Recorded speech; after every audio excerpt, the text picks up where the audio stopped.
Hello students, તો આજે આપણે આંકડાશાસ્ત્રનું બીજું પેપર સોલ્યુશન જોઈશું. માર્વેલનું ન્યૂ લેટેસ્ટ જે હેતુલક્ષી પ્રશ્નો સાથે છે. તો આજે ધોરણ 12 ટોટલ માર્ક્સ 100 રહેશે અને જુલાઈ 2022નું બીજું પ્રશ્નપત્ર છે, તો એ જોઈશું. અને વિડીયોને એન્ડ સુધી જોજો, કેમ કે આ વિડીયોમાં તમને પૂરું સોલ્યુશન કરાવીશું પેપરનું, કે કઈ રીતના દાખલા ગણવાના રહેશે. અને આજે 2-3 દિવસથી શનિવાર અને રવિવાર એટલે કે સેટરડે અને સન્ડે ડેલી લાઈવ સ્ટ્રીમ શરૂ રહેશે, તે પણ જોઈન કરજો. અને જો વિડીયો પસંદ આવે તો લાઈક કરજો અને ચેનલને સબસ્ક્રાઈબ કરજો. તો ચલો વિડીયો સ્ટાર્ટ કરીએ. આપણે ચાલુ કરીશું વિભાગ એથી. તેમાં પહેલો પ્રશ્ન છે કે જીવન નિર્વાહ ખર્ચના સૂચક આંકની રચનામાં કયા ભાવ ધ્યાનમાં લેવામાં આવે છે? તો છૂટક ભાવ. બીજો પ્રશ્ન, વર્ષ 2018માં કોઈ એક વસ્તુનું ઉત્પાદન આધાર વર્ષના ઉત્પાદનથી 3 ગણું વધ્યું હોય તો વર્ષ 2018ના ઉત્પાદનનો સૂચકાંક કેટલો થાય? તો 400. જો r - x y = 0.5 તો r x - y ની કિંમત કેટલી થાય? જો -x 0.5 હોય તો પણ -y ની પણ 0.5 જ. ચોથો પ્રશ્ન, જ્યારે કોઈ વસ્તુનો ભાવ સ્થિર હોય ત્યારે તે વસ્તુના વેચાયેલા એકમોની સંખ્યા અને તેનાથી થતી આવક વચ્ચે કેવો સહસંબંધ છે? તો સંપૂર્ણ ધન. પાંચમો પ્રશ્ન, y ની x પરની નિયત સંબંધ રેખાના કિસ્સામાં અનુમાનની ત્રુટિ શું કહે છે? તો y - y'. છઠ્ઠો પ્રશ્ન, નિયત સંબંધ પદનો ઉપયોગ સૌપ્રથમ કયા આંકડાશાસ્ત્રીએ કર્યો? તો સર ફ્રાન્સિસ ગાલ્ટન. આ પ્રશ્ન બહુ આઈએમપી છે, વધારે પૂછાય છે. સાતમો પ્રશ્ન, સામયિક શ્રેણીનો નિરપેક્ષ ચલ જણાવો. તો ટી. આપણે ટીનું આખું બ્રેકેટ બનાવીએ છીએ કે ટીનો સ્ક્વેર, સિગ્મા ટીનો સ્ક્વેર. આઠમો પ્રશ્ન, નીચેના પૈકી કયા ફેરફારો ચક્રીય ઘટકના લીધે છે તે તેમ કહેવાય? તો શેર બજારમાં ચાલતી મંદીના કારણે ઘટેલા શેરના ભાવ. નવમો પ્રશ્ન, નિદર્શ અવકાશ યુના વિશિષ્ટ ઉપગણ ખાલી ગણને કઈ ઘટના કહે છે? તો અશક્ય ઘટના. 10મો પ્રશ્ન, બે ઘટનાઓ એ અને બી નિરપેક્ષ હોય તો નીચેની પૈકી કયો વિકલ્પ સાચો છે? તો એ. 11મો પ્રશ્ન, નીચેનામાંથી કયો ચલ એ અસતત ચલનું ઉદાહરણ બનશે? તો વિદ્યાર્થીનું જન્મ વર્ષ. 12મો પ્રશ્ન, દ્વિપદી વિતરણના મધ્યક અને વિચરણ વચ્ચેનો સંબંધ જણાવો. તો NP > NPQ. 13મો પ્રશ્ન, એક અસતત ચલના xના સંભાવન વિતરણ માટે EX = 5 તથા EX² 35 છે તો વિતરણ શું થાય? તો 10. 14મો પ્રશ્ન, પ્રામાણ્ય વક્રમાં યુમાંથી જમણી બાજુના પ્રદેશનું ક્ષેત્રફળ કેટલું થાય છે? 0.5000. 0.5000 પણ કહેવાય, 0.5 પણ કહેવાય. અને જો જમણી ડાબી તરફ હોય તો માઇનસ, તો 1. 1 થી 0.5ની વચ્ચે હોવું જોઈએ તો પ્રામાણ્ય વક્ર ક્ષેત્રફળ કમ્પ્લીટ કહેવાય. જો તમારો જવાબ પ્રામાણ્ય વિતરણમાં 0.5 થી 1ની વચ્ચે હોય તો તમારો દાખલો સાચો છે. 15મો પ્રશ્ન, પ્રામાણ્ય ચલ માટે સરેરાશ વિચલનની લગભગ કિંમત નીચેના પૈકી કઈ છે? તો 4/5 μ. 16મો પ્રશ્ન, એક પ્રામાણ્ય વિતરણનો મધ્યક 13.25 અને તેનું પ્રમાણિત વિચલન 10 હોય તો તેના તૃતીય ચતુર્થકની કિંમત નીચે પૈકી કઈ હશે? તો 20. 17મો પ્રશ્ન, લિમિટ x 3x + 1 ની કિંમત શું થાય? તો 10. 18મો પ્રશ્ન, n 5 0.02 ને માનાંક સ્વરૂપે ફેરવો તો x - 5 < 0 સૂત્ર કયું છે? તો e. 20મો પ્રશ્ન, fx 4/x² નું વિકલિત શું થાય? તો -8/x3. હવે આપણે જોઈશું વિભાગ બી. એમાં એક વાક્યના જવાબ આપવાના છે, દરેકના 1 ગુણ છે અને ટોટલ 10 પ્રશ્નો રહેશે. આ પ્રશ્નો તમે જોઈ શકો છો, એનો જવાબ વારાફરતી મેં અહીંયા આપેલા છે, એ તમે જોઈ શકો છો. હવે આપણે વિભાગ સી તરફ જઈએ, જે દાખલાના છે. આમાં પહેલો જે પ્રશ્ન છે કે જેમાં માસિક વેતન શોધવાનું છે.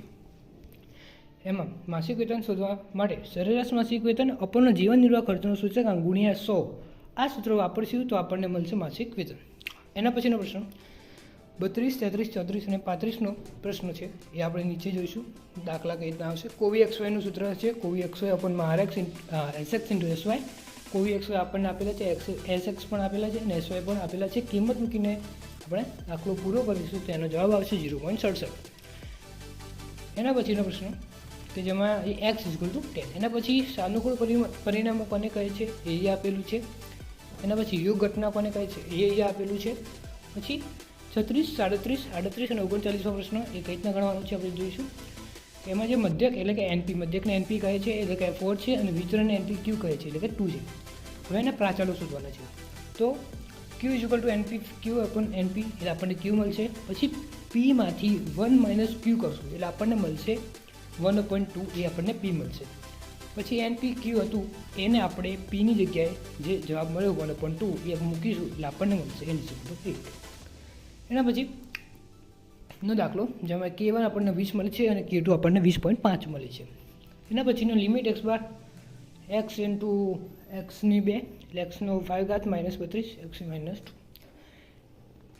એને આ જે કૌંસમાં આપેલું છે એવી રીતે કરીશું એટલે ડાયરેક્ટ જવાબ આવશે 80. એના પછીનો પ્રશ્ન x ની 4 માઇનસ 4x ની 3 પ્લસ 3x ની 2 પ્લસ 4. x ની 3 છે એટલે 4x ની 3 થઈ જશે, 4 તરી 12, 12x ની સ્ક્વેર થઈ જશે, 3 દુ 6, 6x, x રહેશે 1 હટી જશે, x રહેશે એટલે 1 હટી જશે. આ આપણે એનું વિકલિત કર્યું, વિકલિત કરીને એના ઉપર કિંમતો મૂકવાની છે, 0 મૂકતા આપણને મળે છે 6. હવે આપણે જોઈશું વિભાગ ડી, જેમાં અચલ આધારિત સૂચકાંક ગણવાનો છે. જેમાં આપણે સૂત્ર વાપરીશું અચલ આધારનો સૂચકાંક ચાલુ વર્ષનો પરંપરાગત આધારિત સૂચકાંક માઇનસ અગાઉ વર્ષનો અચલ આધારિત સૂચકાંક ભાગ્યા 100, તો આપણને મળશે અચલ આધારિત સૂચકાંક. એના પછીનો દાખલો જે ભારિત સરેરાશની છે એટલે કે એને કૌટુંબિક બજેટની રીત પણ કહી શકાય. જો તમને દાખલામાં કૌટુંબિક બજેટની રીત કીધી હોય કે ભારિત સરેરાશની રીત કીધી હોય એ એક જ છે, તો એમાં કન્ફ્યુઝન થવું નહીં, બંનેમાં એક જ સૂત્ર વપરાય છે. અમે જાતે દાખલો ગણેલો છે જેમાં ભાર આપેલો છે, એમાં ટોટલ 100 થશે.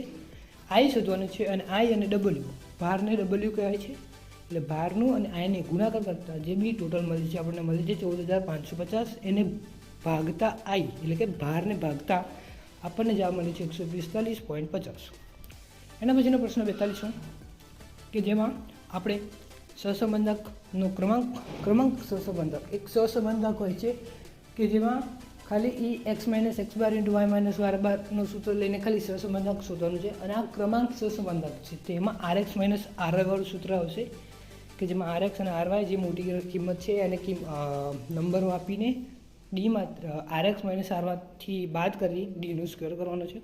એનું સૂત્ર છે r = 1 માઇનસ c સિગ્મા ડીનો સ્ક્વેર અપોનમાં n ઇન્ટુ nનો સ્ક્વેર માઇનસ 1. આ સૂત્ર મૂકીને આપણને જવાબ મળશે r = 0.89. એના પછીનો નિયત સંબંધ રેખા મેળવવાની છે. એમાં નિયત સંબંધ રેખામાં સૂત્ર ખાલી નાનું સૂત્ર વાપરવાનું છે. નિયત સંબંધ એટલે કે y માઇનસ y1નો સ્ક્વેર આવશે નહીં, ખાલી સિગ્મા x માઇનસ x1નો સ્ક્વેર જ આવશે અપોનમાં. આપણને b 0.75 મળે છે, a 37.5 મળે છે અને સંબંધ રેખા મળે છે 37.5 પ્લસ 0.75x. એના પછીનો પ્રશ્ન 44 કે જેમાં સાઈડ એમાં આ બી આ એસવાય આપણને એસએક્સનું સૂત્ર આપીશું, એ આપણને વાયની નિયત સંબંધ રેખા મળશે અને એને કિંમતમાં મૂકીશું એટલે આપણને મળશે 146.5. હવે એના પછીના પ્રશ્ન જોઈશું 45 અને 46. 45માં આપણે ટી આપેલો છે, ટીને આપણે જે બી એન આપેલો છે 6 એને પ્લસ કરતા રહીશું એટલે સિગ્મા ટી મળશે, એનો સ્ક્વેર કરીશું એટલે સિગ્મા ટીનો સ્ક્વેર મળશે. એના પછી આપણે ટી 12 શોધીશું અને વાય 12 શોધીશું. બીમાં આપણે સૂત્ર મૂકીશું sigma T Y minus sigma ટીનો T sigma Y upon N sigma વાયનો સ્ક્વેર સિગ્મા ટીનો સ્ક્વેર માઇનસ સિગ્મા ટીનો બ્રેકેટ બાર સ્ક્વેર. તો એ સિગ્મા પછી એ મળશે, બી મળશે અને વાય બારની આપણે મળી જશે. એના પછીનો જે પ્રશ્ન હતો કે જેમાં પસંદ કરેલા 3 ગુણક ઘટકની હોય તો 1/3, 3ની ગુણક ના હોય તો 2/3 અને 4ની ગુણક હોય તો 1/4. એના પછીનો પ્રશ્ન 48મો કે જેમાં નિર્દેશ અવકાશની 2 ઘટનાઓ માટે શોધવાનું છે. જેમાં સૂત્ર વાપરવાનું છે 2/1, તેમાં આપણને 1/2 મળશે. એના પછીનો પ્રશ્ન 49મો કે જેમાં આપણે અચળાંક k શોધવાનું છે અને બીજો પ્રશ્ન છે એમાં કે k x = 4 મળ્યો. તો પહેલાં આમાં કેમાં જે કિંમતો હશે મૂકી દઈશું એટલે આપણને k મળશે 24.70 અને એની જ રકમ p અને 2માં મૂકીશું એટલે એનો જવાબ આપણને મળશે 5.70. એના પછીનો પ્રશ્ન આપણે જોઈશું 50 અને 51 જોઈશું કે જેમાં નપાસ કેટલા થાય છે 40% વિદ્યાર્થીઓ એની સંભાવના શોધીશું. એની સંભાવના આપણને શોધતા 0.5443 4 વિદ્યાર્થીઓ સંભાવના થાય છે. પછીનું માંગનું વિધેય એના પછીનો પ્રશ્ન છે કે જેમાં માંગનું વિધેય શોધવાનું છે, આમદની વિધેય. એનું સૂત્ર છે r = x × 5. તેની કિંમત મૂકતા આપણને મહત્તમ આમદની મળશે. પછી એનો સ્ક્વેર કરીશું અને પછી સ્ક્વેર કરતાં એની કિંમત x = 10 મૂકી દઈશું એટલે આપણને મળશે 20. એના પછીનો આપણે જોઈશું વિભાગ ઈ. દરેકના 4 ગુણ રહેશે, 52 થી 55. 4 પ્રશ્નો આવશે વિભાગ એમાં. એમાં પહેલો પ્રશ્ન છે પ્રમાણ્ય વિતરણ કે એટલે કે ત્રીજું ચેપ્ટરનું જે આવશે એમાં 750 થી 1250 ની વચ્ચે ખર્ચ કરતાની ટકાવારી શોધવાની છે. એ ટકાવારી 0.0606 મળશે. પછી એના પછીની ટકાવારી છે જે 2400 વાળી છે એમાં પણ 78.81% મળશે. એના પછી 54મું અને 55મું એટલે કે લિમિટવાળું સૂત્ર અને એક મહત્તમ લઘુત્તમ કિંમત મેળવવાની છે. લિમિટમાં આપણને એનો જવાબ મળશે 1/2/3. એના પછી ન્યૂનતમ કિંમત શોધવા માટે આપણે પેલા મહત્તમ કિંમતમાં dy - dx = 0 ધારી લઈશું. પછી એનું x શોધીશું તો x આપણને 3 અને 2 મળશે જે એની કિંમત આપણે મૂકી દઈશું અને yની મહત્તમ કિંમત શોધીશું અને yની મહત્તમ કિંમત ઉપરથી આપણને yની ન્યૂનતમ કિંમત મળી જશે. હવે આપણે આવીશું વિભાગ બી એફ. વિભાગ એફમાં દરેકના 5 ગુણ રહેશે. એમાં આપણે પહેલો જે પ્રશ્ન છે જેમાં સૂચકાંક ગણવાનો છે પાસેનો અને ફિશરનો બંને સૂચકાંક એમાં ગણવાનો છે. આ રકમ છે એના ઉપરથી આપણે આ રીતે P0, Q0, P1 અને Q1 આ ચારે વસ્તુઓ લઈ લઈશું અને જે ચારે P1 Q0, P0 Q0, P1 Q1 અને P0 Q1 આ ચારના કોષ્ટક બનાવી દઈશું અને ટોટલ કરીશું. એટલે પાસેનું જે સૂચકાંકનું જે બી સૂત્ર છે sigma P1 Q1 અપનમાં sigma P0 Q1 ગણીશું એની કિંમત મૂકીને આપણને પાસેનું મળશે 115.2. એવી રીતે ફિશરનો સૂચકાંકમાં કિંમત મૂકીને આપણને જવાબ મળશે 115.14. 57 અને 58 પ્રશ્નો જે નીચે પ્રમાણે 57માં આ રીતના આવશે. 57માં આપણે જે ક્રમાંક સંબંધાંક શોધીએ છીએ એ રીતના છે પણ આમાં એક કંઈક નવું છે કે જે વસ્તુ 2 વખત રિપીટ થાય છે એમાં સૂત્ર બદલાઈ જશે. એટલે કે જો વસ્તુ રિપીટ થતી હોય તો સૂત્રમાં શું બદલાવ થશે તો CF શોધવી પડશે. CF એટલે કે જે વસ્તુ એટલે કે આમાં જેમ કે x એ 5 2 વખત રિપીટ થાય છે તો 5 2 વખત રિપીટ થાય છે તેનું સૂત્ર છે m3 - m/12. તો 2 વખત રિપીટ થઈ તો 2 નો 3 - 2/12 લેન્થ 0.5. એવી રીતે yમાં 10 2 વખત રિપીટ થાય છે તો એને પણ 2 મૂકીશું એમની જગ્યાએ તો 2 ની 3 ઘાત - m/12 એટલે એને પણ 0.5 એટલે આપણને CF મળશે 1. સૂત્ર છે હવે આમાં રિપીટ થતું હોય તો આ સૂત્ર વપરાય છે 1 - 6 sigma d² + CF n - n - 1 તો આપણને r મળશે 0.81. હવે આપણે એના પછીનો પ્રશ્ન જોઈશું કે જેમાં સાદું જે સૂત્ર હોય છે x - સહસંબંધાંકનું એ સૂત્ર યુઝ કરીશું એનું કોષ્ટક દોરીશું અને એનો જવાબ મળશે આપણને 0.90. એના પછીનો પ્રશ્ન કે 59, 60 અને 61 એ પ્રશ્ન આપણે જોઈશું. 59માં x બાર અને y બાર મળશે. એના પછી આપણે uy અને u² એટલે કે આ નિયત સંબંધ રેખા છે એટલે એમાં n સિગ્મા u² અને u² આવશે y² નહીં આવે એટલે કે v² નહીં આવે નીચે. એના પછીનો જે પ્રશ્ન છે કે જેમાં t એટલે કે સામયિક શ્રેણી એટલે કે t એટલે કે સમય t એટલે tમાં t² આવશે સિગ્મા y² નહીં આવે અપનમાં એટલે એનું સૂત્ર આવશે n sigma t² n sigma ty - sigma t અપનમાં y અપનમાં n sigma t² - sigma t bracket bar square. એનું સૂત્ર મૂકતા આપણને મળશે b - 2.1 એ મળશે આપણને 49.1. એની નિયત સંબંધ રેખા આપણને મળશે 49.1 - 2.1 t મળે.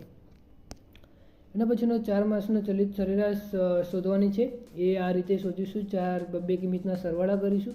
2 કિંમતના સરવાળા ગમતા જેટલા આપણે 4 ભાગ્યા એટલે 4 માસના ચલિતના 4 2 કિંમતના 2 4 માસના ચલિતનો 1 એટલે ટોટલ 8 ભાગ્યા કરવાનો છે. એટલે 2199 8 ભાગ્યા કરશું એટલે 274. એવી રીતે બધાનો એવી રીતે 8 બધે ભાગાકાર કરવાનો છે. અહીંયા આપણું આંકડાશાસ્ત્રનું બીજું પેપરનું સોલ્યુશન સંપૂર્ણ મેં તમને સમજાવીને પૂરું કર્યું છે. વિડીયો સારો લાગે તો લાઈક કરજો અને ચેનલને સબસ્ક્રાઈબ કરજો જેથી તમને નવા વિડીયો મારી ચેનલ પર મળતા રહે. તો મળીએ બીજા વિડીયોમાં.